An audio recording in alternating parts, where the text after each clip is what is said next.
మహాగణాధిపతయ నమః. శ్రీ గురుభ్యో నమః. శ్రీమాత్రే నమః. అందరికీ సంక్రాంతి శుభాకాంక్షలు.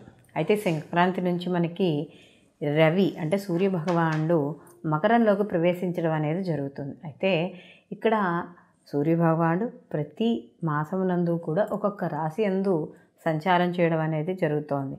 ఆ రాశి యొక్క నామం అంటే ఇప్పుడు మేషంలోకి వచ్చాడు అనుకోండి, ఆయన మనం మేష సంక్రమణం అని, లేకపోతే తులా సంక్రమణం అని. ఇప్పుడు మనకి ఈ యొక్క ధనుర్మాసం మొదలయ్యేటప్పుడు ధనుస్ సంక్రమణం అని, అలాగే మనకి సంక్రాంతి వచ్చినప్పుడు మకర సంక్రమణం అని చెప్పడం అనేది జరుగుతుంది. అయితే ఈ మకర సంక్రమణం ఎప్పుడైతే మకర రాశిలోకి సూర్యభగవానుడు ప్రవేశించడం జరుగుతుందో అప్పటి నుంచి మనకి ఈ యొక్క ఉత్తరాయణ పుణ్యకాలం అనేది మొదలవబోతోంది. అయితే ఈ సంక్రాంతి నుంచి కూడా ద్వాదశ రాశుల వారికి ఎలా ఉండబోతోంది అంటే, ఇక్కడ ఈయన జనవరి 14 నుండి మళ్ళీ ఫిబ్రవరి 12వ తేదీ వరకు కూడా ఈయన మకర రాశిలోకే సంచారం చేయడం అనేది జరుగుతుంది.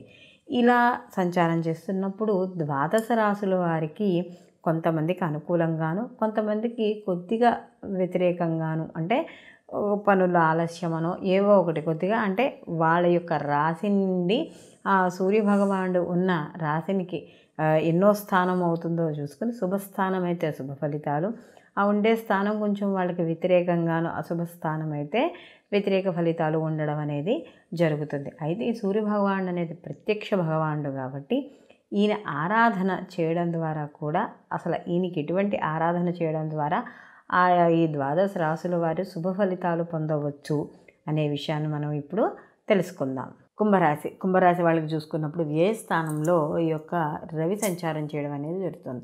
ఎప్పుడైతే వ్యయస్థానంలో ఈ యొక్క రవి సంచారం చేయడం అనేది జరుగుతుందో సహజంగా అనారోగ్య సమస్యలు లేదా అనారోగ్య సమస్యలతో ఇంట్లో ఎవరైనా వాళ్ళు బాధపడుతుంటే వాళ్ళ కోసం తిరగడం, డబ్బు ఎక్కువగా ఖర్చు అవ్వడం, వ్యయ ప్రయాసలు అంటే ఎక్కువగా శ్రమ ఉంటుంది, ఖర్చు అవుతూ ఉంటుంది, ధనము ఖర్చు అవుతూ ఉంటుంది, ఇలాగా ఎక్కువగా ఉండడం. అలాగే ఈ యొక్క రవి కాబట్టి కంటికి సంబంధించిన ఇబ్బందులు ఉండడం.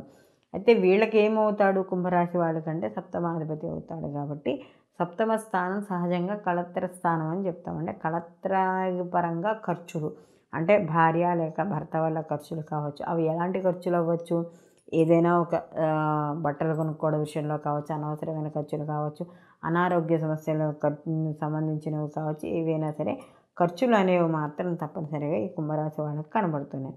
అలాగే స్థిరచరాస్తులు కొనుగోలు కూడా చేసి కూడా ఖర్చు పెట్టుకోవచ్చు.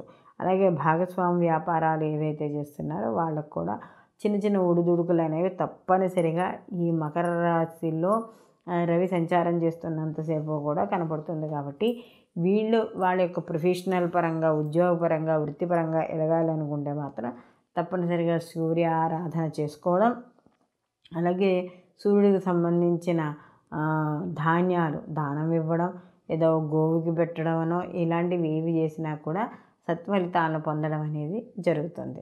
రవి మనకి మకరంలో ప్రవేశించడం ఎప్పుడు జరుగుతుంది, జనవరి 14న.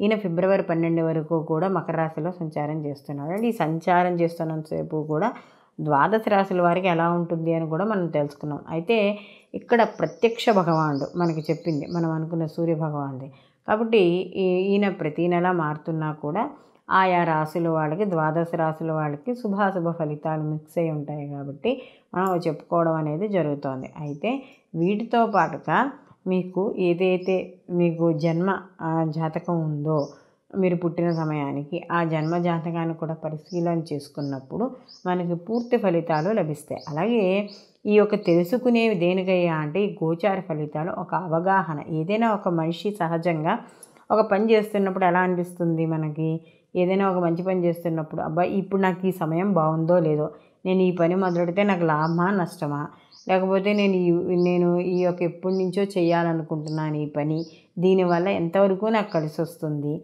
ఈ సమయం ఎంతవరకు అనుకూలం నాకు, ఇలాంటివన్నీ కూడా మనకి జాతకం ద్వారా తెలుసుకోవచ్చు. అంటే ఇటు గోచారము చూసుకుంటూ అటు జాతకం ద్వారా కూడా చూసుకోవచ్చు.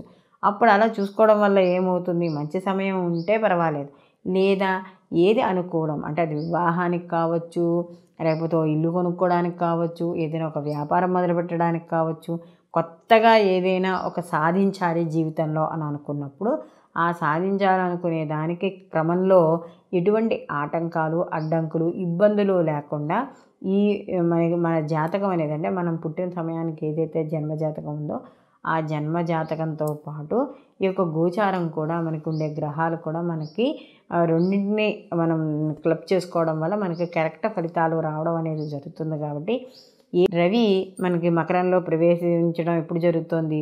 జనవరి 14న. ఈయన ఫిబ్రవరి 12 వరకు కూడా మకర రాశిలో సంచారం చేస్తున్నాడు. అంటే ఈ సంచారం చేస్తున్నంతసేపు కూడా ద్వాదశ రాశుల వారికి ఎలా ఉంటుంది అని కూడా మనం తెలుసుకున్నాం. అయితే ఇక్కడ ప్రత్యక్ష భగవానుడు మనకి చెప్పింది మనం అనుకున్న సూర్య భగవానుడి.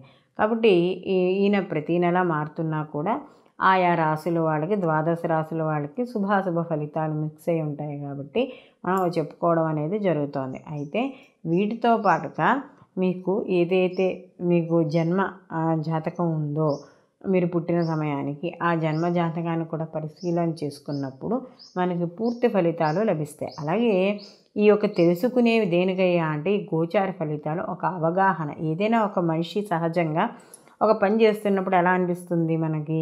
ఏదైనా ఒక మంచి పని చేస్తున్నప్పుడు అబ్బాయి ఇప్పుడు నాకు ఈ సమయం బాగుందో లేదో, నేను ఈ పని మొదలెడితే నాకు లాభమా నష్టమా, లేకపోతే నేను ఈ యొక్క ఎప్పటి నుంచో చేయాలనుకుంటున్నాను ఈ పని, దీనివల్ల ఎంతవరకు నాకు కలిసి వస్తుంది, ఈ సమయం ఎంతవరకు అనుకూలం నాకు, ఇలాంటివన్నీ కూడా మనకి జాతకం ద్వారా తెలుసుకోవచ్చు. అంటే ఇటు గోచారము చూసుకుంటూ అటు జాతకం ద్వారా కూడా చూసుకోవచ్చు. అప్పుడు అలా చూసుకోవడం వల్ల ఏమవుతుంది? మంచి సమయం ఉంటే పర్వాలేదు, లేదా ఏది అనుకూలం అంటే అది వివాహానికి కావచ్చు, లేకపోతే ఇల్లు కొనుక్కోవడానికి కావచ్చు, ఏదైనా ఒక వ్యాపారం మొదలుపెట్టడానికి కావచ్చు, కొత్తగా ఏదైనా ఒక సాధించాలి జీవితంలో అని అనుకున్నప్పుడు ఆ సాధించాలనుకునే దానికి క్రమంలో ఎటువంటి ఆటంకాలు, అడ్డంకులు, ఇబ్బందులు లేకుండా ఈ మన జాతకం అనేది, అంటే మనం పుట్టిన సమయానికి ఏదైతే జన్మ జాతకం ఉందో ఆ జన్మ జాతకంతో పాటు ఈ యొక్క గోచారం కూడా, మనకి ఉండే గ్రహాలు కూడా మనకి రెండింటిని మనం క్లబ్ చేసుకోవడం వల్ల మనకి కరెక్ట్ ఫలితాలు రావడం అనేది జరుగుతుంది. కాబట్టి ఏ ముఖ్యమైన పనులు చేయాలనుకున్నా ఇటు గోచారంతో పాటు జన్మ జాతక ఫలితాలు కూడా తప్పనిసరిగా చూసుకుని పని మొదలు పెట్టడం ద్వారా సంపూర్ణమైన సత్ఫలితాలు పొందడం అనేది జరుగుతుంది. సర్వే జన సుఖినో భవంతు, లోకా సంస్థ సుఖినో భవంతు.